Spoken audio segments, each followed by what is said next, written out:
नमस्कार, प्रणाम। मेरा नाम है ऋचा और बहुत बहुत स्वागत है आपका हमारे इस बेहद ख़ास कार्यक्रम बिहार बिहान में। कहते हैं संघर्ष जो है ना वो हर एक दिन आपको और भी खूबसूरत बनाता है और संघर्ष की आग में जो तप गया, जो जल गया, वही सोना बन के निखरता है। इसके लिए आपको ज़रूरत है कि आप धैर्य रखें, क्योंकि धैर्य अगर संघर्ष के साथ चलेगा तो सफलता पाने से आपको कोई नहीं रोक सकता है। कहते हैं कि अगर समाज को आईना दिखाना है तो मंच की आवश्यकता है, और मंच पे अगर एक कलाकार है तो वो किसी बाग में खिले हुए फूल से कम नहीं होता है। और हमारे आसपास जितने भी रंगकर्मी होते हैं, कहीं ना कहीं वो नींव होते हैं।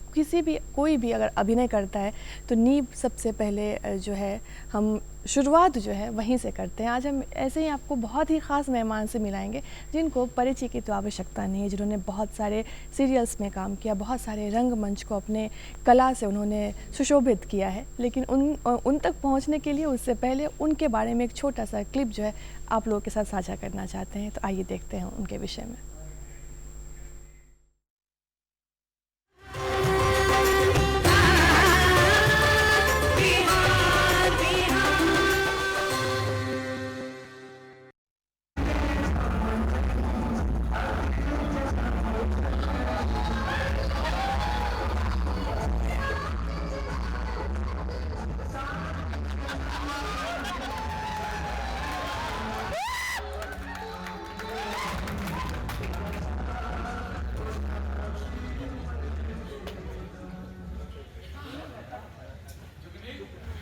एक बात पूछे? नाराज नहीं होंगे? ये तुमने जो कॉटन का सूट पहना है, कॉटन का ही पहना है ना? कॉटन में भी बड़ा जोक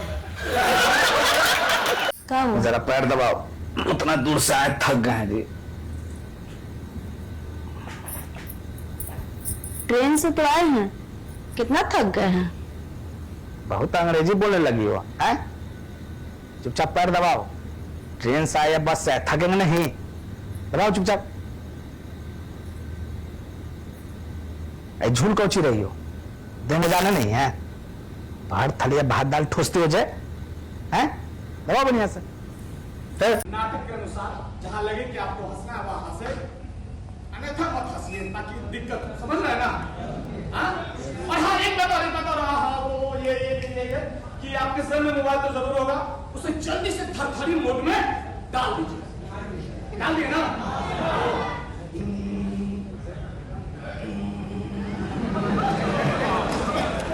अरे मेरे पास मोबाइल नहीं है, हम क्या है थक रहा है? या खुदा याद आया, आज ये मुर्गा हलाल होने वाला है, असल काम तो भूल गया। अब इसके कुछ बाद आप सब होंगे, आपसे बात करने के चक्कर में ये सब हो रहा है। मैं तो चला, तुझे बचा लीजिएगा।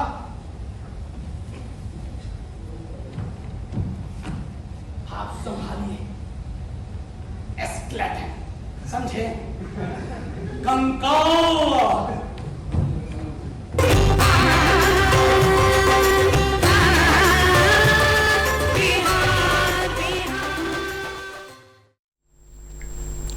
स्वागत है आपका। और हम बात कर रहे हैं कुणाल कुमार सिन्हा जी की, जो कि एक रंगकर्मी हैं और बहुत ही बेहतर और बेहतरीन उन्होंने अपनी प्रस्तुति दी है, जो आप लोगों ने देखा भी। आइए हम और आप मिलके उनका स्वागत करते हैं। बहुत बहुत स्वागत है कुणाल जी आपका हमारे शो में। एक कलाकार जो होता है वो समाज का आईना है, लेकिन एक कलाकार के अंदर भी एक कलाकार है जो अपनी ज़िंदगी से संघर्ष करता है। तो कहाँ से शुरुआत हुई आपके इस रंगमंच की? मेरी शुरुआत 99 से हुई। उस समय मैं मैट्रिक का एग्ज़ाम दे रहा था। ऐसे अभिनय की रुचि तो बचपन से ही थी। स्कूल में जब प्ले होता था 15 अगस्त या 26 जनवरी को, तो स्कूल में तो देशभक्ति प्ले होता था, तो वो किताब वगैरह जो मिलता था वो मैं ही लाता था। लेकिन एक दिक्कत क्या था, मेरी इच्छा होती थी कि मैं भी अभिनय करूं, मैं भी मंच पे दिखूं। लेकिन हमारे एक सर थे, मनोहर सर, वो क्या करते थे कि मुझे एक हमेशा हर बार जब भी प्ले हुआ एक ही ड्यूटी मिला, पर्दा खींचने का। साइड में एक चेयर रहता था, बस पर्दा खींचना, आपको नाटक खत्म हुआ पर्दा खींचना, लास्ट में ताली बजा, बस। तो इच्छा तो शुरू से थी। फिर एक जैसे जैसे उम्र बढ़ती गई, एक हम लोग 4 दोस्त थे उस समय, और चारों की इच्छा थी कि हम लोग इस फील्ड में आए, काम करें और साथ में। तो उस समय पेपर में एक कॉलम आता था कि हीरो बनने के लिए, फिल्म में काम करने के इच्छुक कलाकार मिले। तो हम लोग उस पेपर को नोट करते थे और साइकिल उठाए दौड़ गए।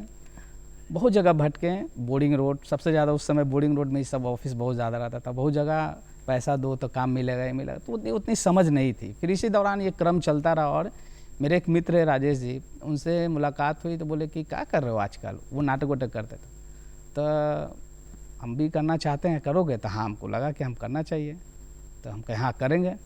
तो चले जाओ गांधी मैदान, वहाँ प्रेरणा एक संस्था है, वहाँ चले जाना, वहाँ ये सब काम होता है। तो हम गए, तो वहाँ एक मनोज नाम के लड़का से मेरी मुलाकात हुई जो उस संस्था का था। फिर वहीं से शुरुआत हो, उस संस्था से जुड़े और धीरे धीरे काम करते करते करते आज तक कर रहे हैं। फिर उसके बाद सारी संस्थाओं से जुड़कर आज फ्रीलांस भी काम कर रहे हैं। क्या बात है। तो रंगमंच कितना आपको इन्फ्लुएंस करता है कि आप कितना कुछ उसे कनेक्ट कर पाते हैं रंगमंच से? रंगमंच बहुत कुछ कनेक्ट करता है आपको। सबसे पहले तो एक अच्छा व्यक्ति बनाता है, सोचने समझने की शक्ति देता है। मैं भी आपसे बात कर रहा हूँ तो ये उसी का देन है कि मैं भी आपसे खुल के बात कर रहा हूँ। और जिस मोहल्ले से हम लोग आते हैं और जहाँ से नंद नगर कॉलोनी या सैदपुर को बोला जाता है, मुसल्लापुर हाट, 99 का अगर दौर देखिएगा आप तो बहुत एक अलग दौर था। और उस मोहल्ले से निकल कर आप अलग हट के काम कर रहे हैं, बहुत बड़ी बात। तो बहुत बड़ी बात होती है। मोहल्ले वाले भी बोलते हैं क्या करने जाता है, शाम के शाम गायब हो जाता है। तो बताएं, नचनिया बनेगा, यही करेगा, फलानवा का बेटा नाम डुबा दिया। इस तरह के ताने भी सुनने को मिले। कितने बार पापा को भी बोला गया, कह रहे उसको बोलिए काम धंधा करेगा। और ख़ासकर जब आप एक मिडिल क्लास से आते हैं तो जैसे आप मैट्रिक का एग्ज़ाम दे देते हैं तो माता पिता आपसे एक अपेक्षा रखते हैं कि अब तुम कुछ करो, अपने पैर पे खड़े हो, पढ़ाई तो करो, साथ साथ अपना जीविका, अपना पॉकेट मनी के लिए कुछ देखो, काम करो। तो इसी सिलसिले में वो चलता रहा। लेकिन आज मैं जो भी कुछ हूँ रंगमंच की बदौलत। क्या बात है। आपने कहा कि समाज भी बोलता है और समाज का प्रेशर जो है माँ बाप पे भी होता है। एक माता पिता सोचते हैं कि हम समाज को भी क्या बोलेंगे कि हमारा बेटा क्या करता है। और आज भी ये चीज़ें हैं कि अभिनय के अलावा आप क्या कर रहे हैं? मैं मूल रूप से रंगमंच ही कर रहा हूँ, अभिनय के अलावा अभिनय ही करता हूँ। बच्चों को पढ़ाता हूँ, वर्कशॉप वगैरह लेता हूँ, सीरियल, फिल्म सीरीज। और इसका कभी कभी ये भी हुआ है, कभी कोई ज़रूरी नहीं कि आप हमेशा एक दौर में काम करें तो सही हो। कभी कभी उतार चढ़ाव भी देखा हूँ और देखता भी रहता हूँ। मैं वही पूछना चाह रही थी कि आप कैसे कन्विंस अपने सोसाइटी को किया, अपने माता पिता को किया कि अभिनय मेरा मेन प्रोफेशन है और हमको इसी में आगे बढ़ना है? शुरू में तो अच्छा लग रहा था, मुझे भी मतलब एक शौकिया रूप से जुड़ा था। और माता पिता भी आए, पापा भी आए प्ले वगैरह देखने, तो ताली उली बजा, अच्छा लगा। पेपर में फ़ोटो वोटो छपा तो उनको भी अच्छा लगा कि चलो कुछ कर रहा है। तो उनको ये नहीं पता था कि ये पूर्ण रूप से उसी में ये चला जाएगा। एक होता है कि आप चलो भाई इधर भी कर रहे हैं, अपना कुछ काम भी कर रहे हैं, पढ़ाई लिखाई तो चल ही रहा था। तो बात के दौर में वो देखें कि ये तो उसमें पूरा सम्मिलित होते जा रहा है, तो फिर वो पूछे कि आगे क्या करना है।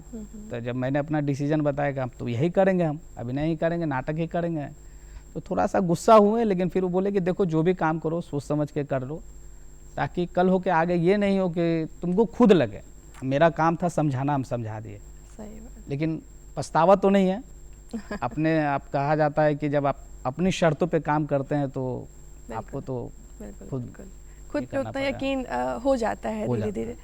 क्या संघर्ष रहती है, क्योंकि ये एक ऐसा दौर है जहाँ पे OTT, फेसबुक, इंस्टाग्राम, मतलब बहुत सारी ऐसे चीज़ हैं जहाँ पे एक लोगों को लगता है कि वहाँ से इजीली हम चीज़ें सीख सकते हैं, चीज़ों को कंज्यूम कर सकते हैं। संघर्ष तो रहती है, लेकिन एक सबसे अच्छी बात यह है कि जो हम लोगों ने वो दौर देखा, वो आज की युवा पीढ़ी वो दौर नहीं देख रहा है। अभी के ज़माने में सोशल मीडिया, आपको इंस्टाग्राम हो गया या OTT हो गया, वो आने से बहुत ऐसे कलाकार हैं उनको प्लेटफॉर्म मिल रहा है। हम लोग के टाइम में था NSD, भारतेंदु, आप उसी में लगे रहिए, तैयारी करते रहिए, हो रहा नहीं हो रहा है, लेकिन फिर भी क्रमशः अपना काम करते रहिए। लेकिन अभी देखिए तो बहुत सारे प्लेटफॉर्म हैं। आपके ड्रामा स्कूल इतने खुल गए हैं, आपके वो उसका सेंटर इतना है कि आप कहीं ना कहीं आप उसमें ज्वाइन कर सकते हैं, पढ़ाई कर सकते हैं। हम लोग के टाइम में ये नहीं था, हम लोग के टाइम में बहुत संघर्ष था। अभी भी संघर्ष है, ऐसा नहीं कि संघर्ष नहीं, लेकिन है कि आपको प्लेटफॉर्म मिल चुका। इतने OTT आ गए, सोशल मीडिया आ गए, इंस्टाग्राम आ गए। आप अभी आप देखिए ना कि आप इन्फ्लुएंसर लोग ज़्यादा आपको मिल जाएंगे, रील बना रहे, वो काम कर रहे हैं, उनको ज़्यादा ये मिल रहा है। लेकिन मैं यही कहना चाहूँगा कि कुछ भी कीजिए, रंगमंच कीजिए, वो सबसे पहले आपको एक अच्छा व्यक्ति बनाता है, अच्छी सोच देता है, आपका व्यक्तित्व का विकास होता है। देखो एक वो अनुभव जो इंसान प्राप्त करके निकलता है, तब वो कहीं पे भी टिक सकता है, वो जाया नहीं जाएगा। तो अगर आज के फिल्म की दौर की बात करें या फिर आजकल के जो बच्चे निकल जाते हैं बैग उठा के कि हमको तो अब अभिनय करना है, तो उनको क्या उनके दिमाग में होना, क्या बिठा के उनको निकलना चाहिए कि बहुत ऐसी चीज़ें हैं जो आपको स्ट्रांग बनाना है? आजकल के बच्चों में देखिए होता क्या ना, ग्लैमर एक होता ना, हाँ। एम्बियंस ग्लैम, वो सबसे ज़्यादा छाया हुआ है। मैं सबकी बात नहीं कर रहा हूँ, कुछ लोग हैं ऐसे कि अब भाई पर्दा पे दिखना है मुझे, बॉडी शॉडी बना लिए हैं, जिम वगैरह कीजिए, वो आपका अपना व्यक्तित्व, वो आपका पर्सन है, लेकिन पढ़ाई कीजिए। आप जिस विधा में जा रहे हो उस विधा की जानकारी आपको होनी चाहिए। ठीक है, आप गए एक दो काम कर लिया, आपको चलिए एक दो और मिले, लेकिन उसके आगे आप कैसे सर्वाइव कीजिएगा, आप उसको रन कैसे रखिएगा, आप उसी विधा की जानकारी नहीं रहेगी, उसके बारे में आपको पता नहीं रहेगा, उसका प्रशिक्षण नहीं रहेगा, तो आप कैसे कीजिएगा। तो मैं तो यही कहूँगा कि आप रंगमंच से जुड़िए, किसी भी ग्रुप से जुड़िए, जी। पढ़ाई कीजिए, थिएटर बुक पढ़िए, तब आप उस विधा की ओर बढ़िए। फिल्म भी कीजिए, सीरियल भी कीजिए, ऐसा कुछ नहीं कि एक बंदिश है कि मैं थिएटर ही करूँ, मैं ये करूँ, लेकिन उस विधा की जानकारी आपको होनी चाहिए। ऐसा नहीं कि बैग उठाए मुंबई चले गए, एक दो बार काम किए, फिर पता चला कि आप वहीं तक रह जाइएगा, फिर उसके बाद क्या है। अगर आपके पास जानकारी, आप सही काम कर रहे हैं और सही सोच समझ के काम कर रहे हैं, तो वो आपको बुलाएगा। आज बुलाए, 2 दिन बाद बुलाए, 3 दिन बाद बुलाए, लेकिन आपको बुलाएगा, आपका काम से आपको पूछा जाएगा। बिल्कुल। आपको क्या लगता है कि दर्शक है, दर्शक दीर्घा जो है, क्या वो बट गई है आजकल? दर्शक दीर्घा तो बटी है, ये हमको भी लगता है। कभी कभी आप, एक दौर था जब हम लोग नाटक करते थे तो टिकट बेचते थे, 10 रुपया, 20 रुपया, 50 रुपया का टिकट आता था, लोग खरीदते थे। यही डाक बंगला चौराहा पे हम डब्बा लेके खड़े रहते थे, एक तरफ का लाइट जैसे रेड लाइट आता था दौड़ के उधर जाते थे, फिर इधर आया दौड़ के इधर, वो कलेक्शन करते थे और लोग आते थे नाटक देखने। लोग आपको स्पॉन्सर देते थे, उस समय बैनर लगाते थे कि नहीं मेरा वहाँ लगाइए गेट पे। दर्शक उस समय भी था, दर्शक इस समय भी था, लेकिन अभी क्या हो गया, जैसे OTT फिल्म का आया, अब वेब सीरीज का जो अभी आया जमाना, दौर आया। वो सब अब क्या होता है, मोबाइल पे देख। आप हॉल में की ही बात कर लीजिए, सिनेमा हॉल में बहुत कम लोग अब जाते हैं, मोबाइल आपका आ गया, सोशल मीडिया माध्यम, उसी पे देख ले रहे हैं। लेकिन नाटक जहाँ सही रूप से हो रहा है, तो नाटक अगर एक बार आपके दर्शक आ जाएंगे देखने, तो वो आते हैं, ऐसा नहीं है, वो आते हैं। बटा है कुछ सोशल मीडिया की वजह से, OTT की वजह से, लेकिन दर्शक हैं, देखते हैं प्ले। सबसे पहले तो रंगमंच सुनते ही एक सामने एक दृश्य जो है वो उत्पन्न होता है कि बहुत सारे दर्शक हैं, लोग हैं, एक अभिनय का जो गेटअप है वो तैयार है, सब कुछ लाइव हो रहा होता है। आपका सबसे खूबसूरत कैसा कौन सा नाटक है जो आपको बहुत दिल से आपने किया हो? नाटक तो बहुत किए हैं, और हर नाटक को दिल से किया जाता है, पात्र को दिल से किया जाता है, ताकि जब आप अभिनय करते हैं तो आपके और बीच में कोई नहीं रहता, सिर्फ दर्शक रहता है और लाइव होता है, वहाँ कट का मामला नहीं है। कोई कुछ नहीं। गलती हुआ तो दर्शक तो पकड़ेंगे ही पकड़ेंगे, लेकिन कोई भी चीज़ आप काम करते हैं मन लगा के तो वो अच्छा ही होता है। और मेरा सबसे खूबसूरत नाटक सब है, लेकिन सबसे खूबसूरत अगर बात करें तो मुझे अंधेर नगरी करने में बहुत मज़ा आया था। उसमें मैं मंत्री का कैरेक्टर किया था, और हास्य मुझे बहुत पसंद है, और संजोग से ज़्यादातर नाटक में मुझे हास्य का ही रोल मिला। और भले मैं मीडिया में जाता हूँ वहाँ अलग रोल मिलता है, लेकिन रंगमंच पर ज़्यादातर मुझे हास्य अभिनेता के नाम से ही लोग जानते हैं। तो अंधेर नगरी मुझे बहुत पसंद है उस नाटक। क्या बात है। अभी आपने कहा कि हास्य जब अभिनय कोई करता है, सबसे चुनौतीपूर्ण हमें यही लगता है कि वो आपको जोन में आना है, लोगों को हंसाना है, वो जो एक प्रेशर दिमाग में होता है, उसको कैसे हैंडल करते हैं आप? हास्य तो सबसे बड़ा कठिन वो ये है, कहते हैं कि किसी को रुला दीजिएगा आप, लेकिन आसानी से रुला हाँ। दीजिए, लेकिन हंसाना बहुत बड़ा बहुत मुश्किल मुश्किल। काम है, और खासकर ऐसे चरित्र को, क्योंकि उसमें एक चीज़ ध्यान देना कि जब आप हास्य से कोई चरित्र निभा रहे तो 2-3 बातें हमेशा ध्यान रखना पड़ती है कि दर्शक है हमारे बीच। दूसरी बात कि ऐसा नहीं, वल्गर नहीं होना चाहिए कि वो हम कहना कुछ चाह रहे हैं और हो जा रहा है कुछ, तो इसका भी ध्यान रखना चाहिए। तो हास्य चरित्र निभाते हुए बहुत सारी बातों का ध्यान रखना पड़ता है कि आप अपने चरित्र को अच्छे से जी रहे कि नहीं जी रहे, हमारा संवाद क्या कह रहा है, हमारा बॉडी लैंग्वेज क्या कर रहा है। ऐसा नहीं कि संवाद कुछ कह रहा है, बॉडी लैंग्वेज कुछ। और सबसे पहली बात, टाइमिंग का बहुत बड़ा खेला है हास्य में। तो आप समय की पकड़ है, टाइमिंग की पकड़ है, तो आप हास्य कर सकते हैं। बिल्कुल। और अभी जैसे हास्य समय के साथ भी बदल रहा है, और अभी तो खैर बहुत बदल गया है कि दर्शक को हंसाना, बहुत ऐसी चीज़ों को बोल के हम हंसा देते हैं, लेकिन साफ सुथरे तरीके से हंसाना आज भी बहुत मुश्किल का काम है। तो इस विषय पे क्या करना चाहिए, जो बदलाव अचानक से आया है? बदलाव तो आया है, और अभी जो हम देख रहे हैं बदलाव ज़्यादातर, अभी तो हम एक पहले भी बोले आपको और अभी भी बोले कि सोशल मीडिया इसका एक कारण है। अभी आप रील वगैरह देखिए, कुछ भी बोल के हंसा दिया जा रहा है, लेकिन रंगमंच में ऐसा नहीं है। आपको एक स्क्रिप्ट मिलता है, उस चरित्र का एक जर्नी मिलता है, तो वो आपको निभाना पड़ेगा। हंसाने को तो बहुत लोग हंसा रहे हैं, आप रोड पे आप पागल जैसा करने लगे लोग हंसने लगेंगे। अगर आप वही पागल मंच पे कीजिएगा तो लोग हंसेंगे ना, वो आपको दर्द के थे आखिर वो पागल क्यों बना, उसके पीछे रहस्य क्या। लेकिन आप कुछ भी हरकत कर लीजिए, हंसाने को तो बहुत कुछ है, लेकिन इन सब बातों का ध्यान देना पड़ता है हमारे थिएटर में। बिल्कुल। सबसे मज़ेदार वाक्य आपको अभी तक में कहला हो कि अचानक से ऐसा कुछ हुआ हो, वो अगर दर्शकों के साथ साझा करना सबसे मज़ेदार वाक्य एक है, हमारे एक मित्र थे मुकेश जी, मतलब सॉरी है भी वो थोड़ा डिसेबल है, तो एक प्ले हम लोग कर रहे थे, मुंशी प्रेमचंद का कहानी है मोटे राम का सत्याग्रह, और उनको रूपांतरण किया हबीब तनवीरदार ने किया था। तो एक सीन है उसमें पंचायत का, तो वो आता है, सब लोग को बुलाया जाता है, ग्रामीण लोग को, अब वो मुखिया बने हुए हैं और डिसेबल है, तो पीछे बैठा, पीछे सेट हम लोग का लगा हुआ था, और कालिदास में तो चौकी देख ही रहे, बड़ा बड़ा हेवी चौकी, तो एक चौकी का पीछे दीवार नुमा बना हुआ था।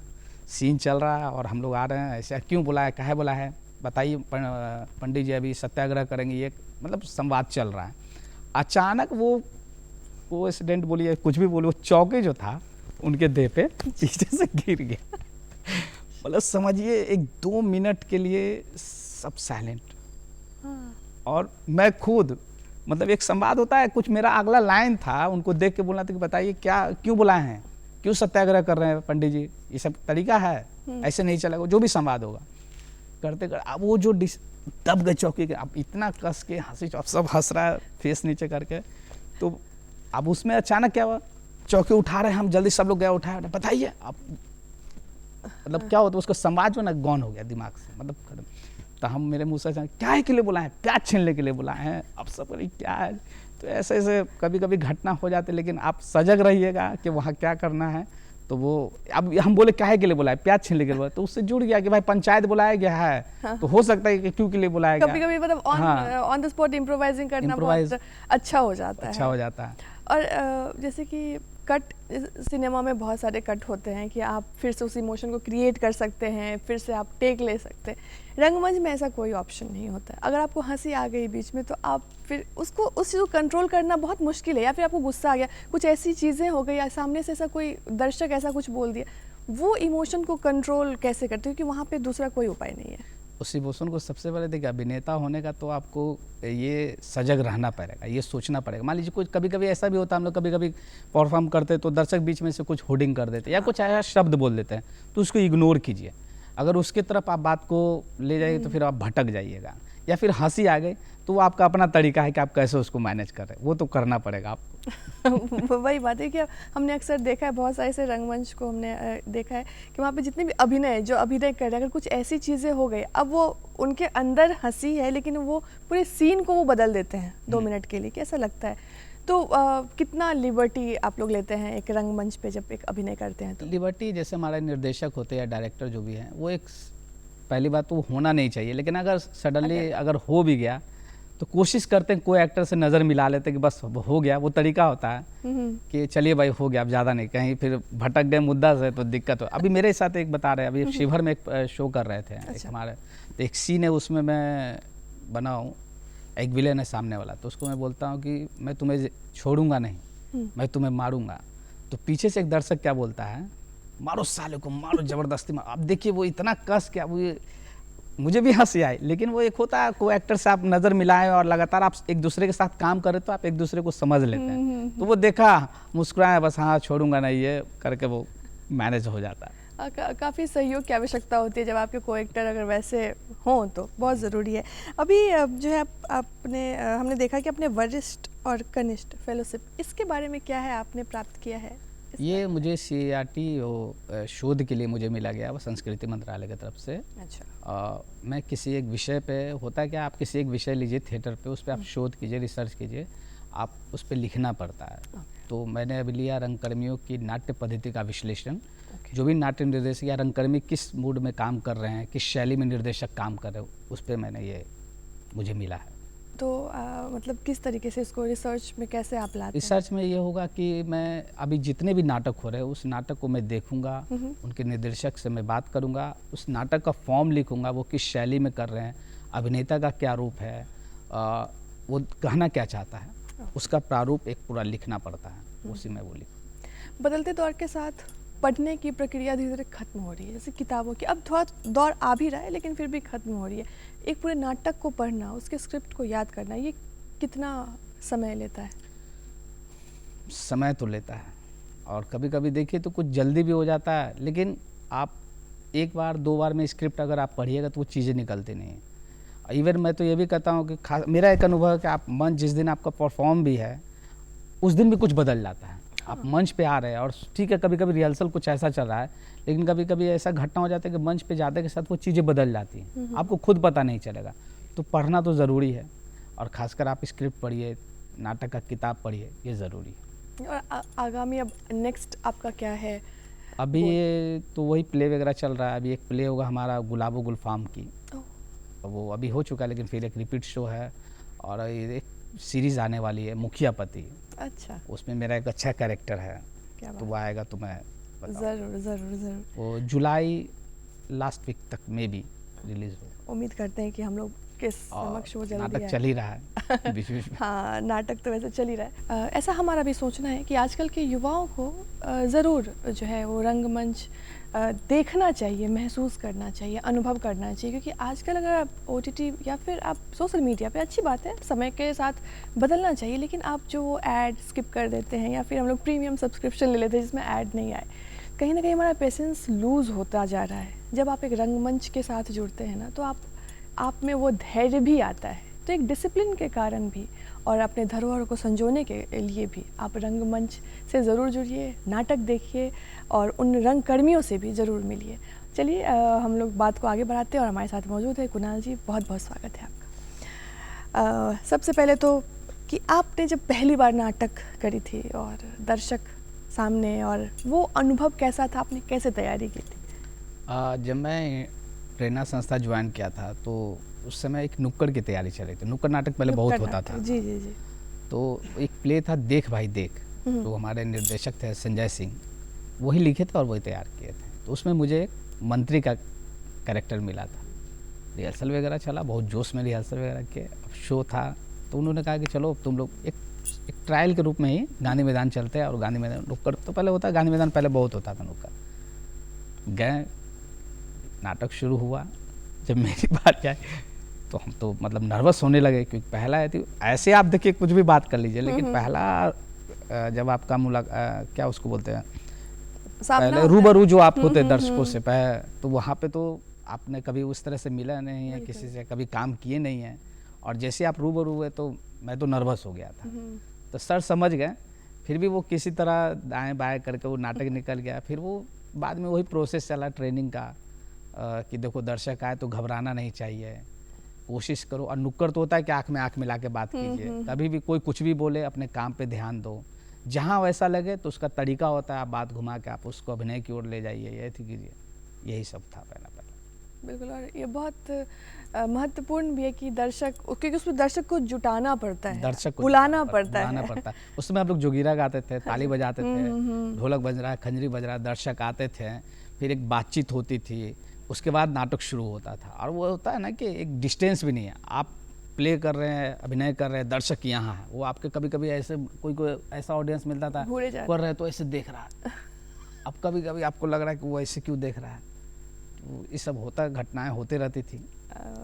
अभी जैसे कि एक दौर है, चाहे वो रंगमंच हो चाहे वो सिनेमा हो, हीरो, ऐसा मेरा मतलब ये मेरा पर्सनल अनुभव है कि हीरो से सिर्फ फिल्म नहीं चलती है, उसके जो आसपास के किरदार होते हैं वो एक हीरो को भी जीवंत करता है, पूरे सिनेमा को भी।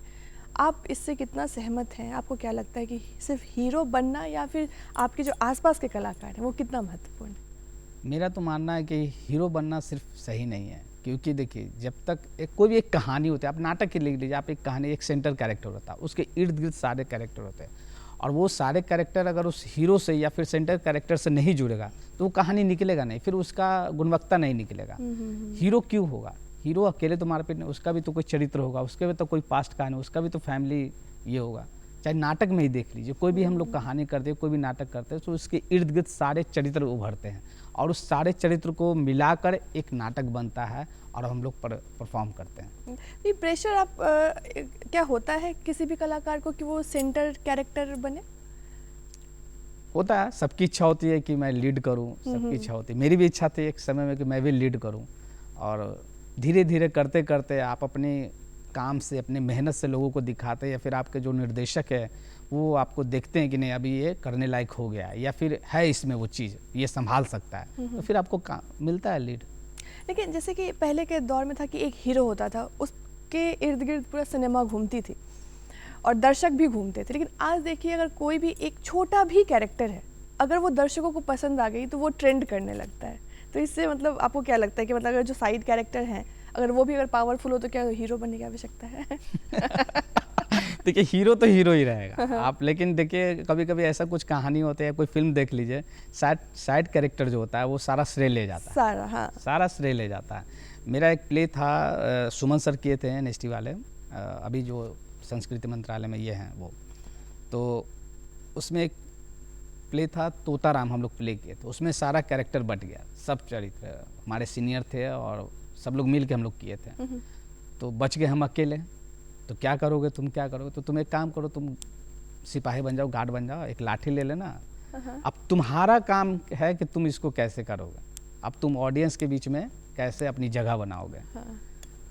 तो पहले तो कुछ समझ में नहीं आया, लेकिन वो प्रोसेस रिहर्सल का चलते रहा, फिर कुछ कुछ करते गए, मतलब ऐसा हुआ कि वो कैरेक्टर लोगों को इतना पसंद आया, कोई संवाद नहीं, लेकिन वो नाटक का एक हिस्सा हो गया, मतलब सेंटर ऑफ फोकस हो गया वो कैरेक्टर। तो वही होता है कि आपका साइड कैरेक्टर कभी कभी दमदार रहेगा ना, वो सब पे भारी पड़ता है, सब पे भारी पड़ जाता है ये चीज़। और अब थोड़ा सा लगता है मैं दर्शक भी इस चीज़ को नोटिस करने लगे हैं कि जो आसपास कैरेक्टर है उनको बारीकी से परखने लगे हैं, हमें ऐसा लगता है। हाँ है ये, आप फिल्म देखिए ना, कुछ ऐसे कैरेक्टर आपको मिल जाएंगे, जब तक वो नहीं आएगा तो मज़ा नहीं आता है। हीरो ठीक है, हीरो अपनी जगह पे आया, गाना गाया, मारपीट किया, वो चला गया, लेकिन कुछ ऐसे कैरेक्टर है कि अगर वो फिल्म में, अब तो हमको लगता है कि आप और या चाहे हम भी, कोई ऐसा फिल्म आप देखिए कि अब सैड कैरेक्टर वाले को देखने जा रहे हैं आप, सही, अरे वो है उस फिल्म में, चलो वो मज़ा आएगा, हीरो देख के कहाँ ये होता है। वही है कि दर्शक, हमें लगता है कि वो नज़रिया भी बदल रहा है, हाँ, धीरे धीरे बदल रहा है।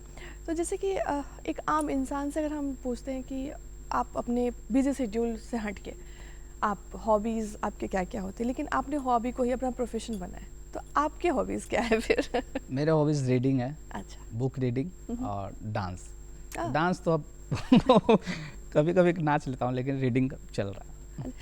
डांस से याद है, जब एक आप रंगकर्मी होते तो कभी कभी लड़कियों के भी जो है किरदार आपको निभाने पड़ते हैं, या फिर ऐसे डिमांड हो जाते हैं, कभी नहीं है कैरेक्टर, तो कभी ऐसा कुछ आपके साथ हुआ है या फिर नहीं? अभी तक तो ऐसा नहीं हुआ, ऐसा अच्छा। भी मेरे साथ संजोग से भी जो चरित्र मिला वही चरित्र। लेकिन हमें लगता है हर एक कैरेक्टर को जो है वो कैरेक्टर तो आप हर एक को जीना पड़ेगा। आप इवन हम लोग को ये बताया जाता है कि जब रिहर्सल चल रहा है तो आप गौर से देखिए, नहीं कि सिर्फ आप अपने से मतलब रखिए, आप अपने को एक्टर से भी मतलब रखिए। मान लीजिए सडनली कुछ ऐसा हो गया, बीमार पड़ गए, या कुछ ऐसा मतलब घटना हो गई और आपका शो है, तो कोई एक संभालने वाला तो है। अगर आप उस चीज़ को देख रहे, पकड़ रहे हैं, या आप रिहर्सल में प्रॉन्टिंग कर रहे हैं, या उसका किसी कारणवश वो नहीं आ पाया और कोई एक्टर को ज़रूरत है वो काम करने का, तो आप वहाँ खड़े होकर उसको मदद कर सकते हैं, या फिर ऐसा कुछ घटना हो जाए तो आप उस चरित्र को निभा सकते हैं। हाँ। तो चरित्र आप जब कोई भी प्ले कीजिए तो ध्यान तो देना पड़ता है सारी चीज़ों को। जैसा कि हमने पहले क्लिप में भी देखा कि आपने बहुत सारे वेब सीरीज़ में भी आपने काम किया है, कैसे वहाँ तक पहुँचे और कौन कौन सा वेब सीरीज़ था, कैसे मिला वो काम आप? यही रंगमंच की बदौलत है। एक थे अजय जी, वो आए थे देखने, तो फिर वो संपर्क किए, तो बोले कि ऐसा ऐसा मैं काम कर रहा हूँ, बना रहा हूँ, तो आप इच्छा है? वो इच्छा तो है ही। तो इस तरह से काम मिलते गया, और आप जहाँ काम करने जाते हैं तो आपका काम पसंद आता है, तो एक काम से दूसरे काम, दूसरे काम से तीसरे काम, इसी तरह से मिलते चला जाता हो, और सफ़र ये इसी तरह चल रहा है। अभी तक में कौन कौन से वेब सीरीज़ में आपने? अभी पीछे आपका अमेजॉन पे एक आया था रनवे लुगाई, और अभी आएगा मुखिया पति, आएगा बेरोजगार पति, आएगा, बहुत सारे हैं क्योंकि ज्वलंत मुद्दे ही है ये सारे। हाँ, सब ये ज्वलंत। बेरोजगार पति आपका सबसे ज्वलंत, जो अभी सामाजिक रूप से है, वो सबसे ज़्यादा हिट हुआ है। वो सबसे ज़्यादा, अगर आप देखिए उसको, कि एक बेरोजगार युवक है, उसका क्या जर्नी है और उसका फैमिली क्राइसिस क्या है, वो पूरा वो दिखाया गया उसमें। अच्छा, तो अभी आपको क्या लगता है कि जो जहाँ पे रंगकर्मी है, और क्या क्या चीज़ें ऐसी है जो आपको लगता है कि होनी चाहिए जो कि नहीं हो रही है? देखिए, सबसे पहले तो मैं ये आप यहाँ के माध्यम से मैं यही बोलना चाहूँगा, सरकार से भी अपील करता हूँ कि सबसे पहले तो यहाँ नाट्य विद्यालय खुलवाएं और स्कूल कॉलेजों में नाट्य शिक्षक की बहाली करें, ये ज़रूरी है हमारे यहाँ, ताकि यहाँ जो अभी सीख रहे बच्चे, ठीक है दिल्ली मुंबई एक सपना है, लेकिन जो लोग नहीं जाना चाहते, जो लोग रंगमंच में ही अपना समय दे दिए, उनके आगे जीविका के लिए क्या है। ये सच्चाई है कि रंगमंच आपको आर्थिक रूप से पूर्ण रूप से संपन्न नहीं बनाएगा, इसके लिए आपको अलग एक स्रोत देखना पड़ेगा। तो मैं अपील करता हूँ कि नाट्य विद्यालय खुले, स्कूलों में कलाकार जो अच्छे हैं उनको प्रशिक्षक के रूप में रखा जाए और जो बच्चे सीख रहे हैं उनका, ताकि उनका भविष्य आगे बेहतर हो। और आजकल की जो युवा पीढ़ी जो अभिनय के क्षेत्र में आना चाहते हैं, जो सिर्फ देखते हैं कि अभिनय हमें आती है और वो मुंबई का रुख कर लेते हैं, चाहे हम अपने बिहार में अगर बात करें, तो उनको क्या आप बोलना चाहेंगे? देखिए मैं उनको ये बोलना चाहूँगा कि चाहे आप किसी फील्ड में रहिए, डॉक्टर इंजीनियर जो भी बनिए, या फिर इसी फील्ड में आपको आना है, सबसे पहली बात ईमानदारी से काम कीजिए और कर्म करते रहिए। कहावत भी है कि कर्म करते रहिए, फल की चिंता मत कीजिए। अगर आप सही मन से काम कर रहे हैं, मेहनत कर रहे हैं, तो आपको मिलेगा। थोड़ा किसी को जल्दी मिल जाता है, किसी को वक्त लगता है। आज हम भी इतना समय दे दिए, फिर भी एक मेहनत कर रहे हैं। कभी कभी एक मन में होता है, लेकिन फिर जैसे नाटक आया, कुछ आया, वो सारी चीज़ें हट जाती हैं। नहीं चलो फिर से एक जोश, फिर से वही उमंग के साथ काम शुरू करते हैं। तो मैं युवा पीढ़ी को ये कहूँगा कि जो भी आप कीजिए, कोई काम कीजिए, मन लगा के काम कीजिए। अगर रंगमंच आ रहे हैं तो एक प्रशिक्षण लीजिए, सही मन से काम कीजिए। ये नहीं कि एक दो नाटक किए हैं, चलो बैग उठा, चलो अब तो मैं हीरो बन गया, वहाँ चले जाइएगा, ठीक है, एक दो काम मिल जाएगा, लेकिन आप लंबी रेस का घोड़ा नहीं बनेंगे। एक दो में आपको काम मिल जाएगा, दो तीन में काम मिल जाएगा, लेकिन आगे वो सामने वाला पकड़ता भी तो है। हाँ, आप पूर्ण रूप से उसकी जानकारी रहे, कैमरा भी तो पकड़ता है। बिल्कुल। तो मतलब अगर देखें तो अब क्या अभिनय के साथ साथ विकल्प अपने पास रखना ज़रूरी है? मैं तो मानता हूँ कि रखना चाहिए। ठीक है, हम लोग का एक दौर था वो, लेकिन अब इतनी सारी सुविधाएं आ गई हैं, सोशल मीडिया ये है। कभी कभी सोशल मीडिया आपको नुकसान दिया है तो उसके फ़ायदे भी दिए। ऐसा नहीं कि मैं बोल रहा हूँ वो नुकसान, उसके फ़ायदे भी दिए हैं। तो रंगमंच अगर आपको करना है तो आप साइड से तो कुछ आर्थिक अपनी जीविका के लिए आप स्रोत देखिए आप। बिल्कुल। चलिए, समय की पाबंदी और अब हम लोग समय के बहुत करीब हैं, लेकिन चलते चलते अगर आप दो शब्द दर्शकों को कुछ कहना चाहें तो? मैं यही कहूँगा कि आप अपने बच्चों को रंगमंच करवाइए, भेजिए, उनको प्रशिक्षण दीजिए, पढ़ाई लिखाई करवाइए। चलिए वो नाटक नहीं सही, लेकिन एक अच्छा व्यक्ति तो बनेगा, उसकी सोच में विकसित तो होगी। तो मैं ये कहूँगा रंगमंच करवाइए अपने बच्चे। बहुत सही बात। कुणाल जी, आप हमारे शो में और आपने इतनी अच्छी बातें और इतनी अच्छी चीज़ें आपने हमें बताई, आपका बहुत बहुत धन्यवाद। जी आपका भी। उम्मीद करते हैं कि आपको हमारा आज का कार्यक्रम बहुत ही अच्छा लगा होगा और बहुत ही आपने कुछ सीखा होगा। रंगमंच और रंगकर्मी के जीवन के बारे में आपको बहुत सारा ऐसी चीज़ें हैं जो आपने आज समझी भी होगी। तो कैसा लगा आपको कार्यक्रम, ज़रूर हमें लिख के बताइएगा। और आज आधुनिक दुनिया में भी हमें आपके ख़त का इंतज़ार रहता है, तो उठाइए कलम और लिखिए हमारा पता। हमारा पता है बिहार बिहान, दूरदर्शन केंद्र पटना, फ्रेजर रोड पटना 80001। हमारा ईमेल एड्रेस है director.ddkpatna@gmail.com। हमें दीजिए इजाज़त, कल मिलते हैं नए मेहमान के साथ। नमस्कार।